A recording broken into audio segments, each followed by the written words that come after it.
দেখো বোন, আমি বহু আগে তোমাকে বলেছি, তুমি তোমার স্বামীকে ছোট করে বড় হতে পারবে না। There is no option. ধরো যে স্ত্রী, তুমি যদি তাকে ছোট করো, তাহলে ওই ছোট মানুষটার স্ত্রী তো তুমি, যে কিনা কাপুরুষ, যার স্ত্রী তাকে যেখানে সেখানে তুচ্ছ করে। চুপ করো, কি বোঝো তুমি? তুমি কথা বলবো না? আমি বলতেছি। তোমাকে কথা বলতে কে বলছে? তুমি এটা পারো না, সেটা পারো না, কিনতে পারো না, তোমার কিনা ঠিক নাই, বেশি দাম নিয়ে গেছে, পচা জিনিস আসছে। So so so so so so so so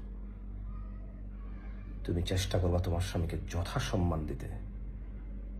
জানি তার ভুল আছে, বাট তার গোপনীয়তা ও দুর্বলতা তুমি প্রকাশ করবা না। খবরদার, তুমি কখনো এমন ব্যবহার করবা না যে সে তোমার চোখে পড়ে যায়। তাইলে ওই নিচ পড়ে যাওয়া কাপুরুষটা আর যাই করুক, কোনো পরিবারকে সুখে রাখতে পারবে না, সক্ষম হবে না, কারণ সে নিজের সুখী তো নাই।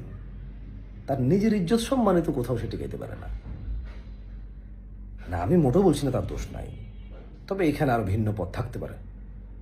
আর আমি ওই ছোট ভাই তোমাকে বলি, তুমি তোমার স্ত্রী, ওর যত্ন না নিয়ে, ওকে অবহেলা করে, তুচ্ছ করে, ওর মান সম্মানের খেয়াল না করে, ওর আবেগ অনুভূতির খেয়াল না করে তুমি নিজে যত্নে থাকতে পারবা না। আল্লাহ সুবহানাহু ওয়া তাআলা ওকে বানাইছে তোমার শান্তির জন্য। তুমি যদি এইটাকে বাদ দিয়ে অন্য কোথাও শান্তি খোঁজো, তুমি শান্তি পাবা না।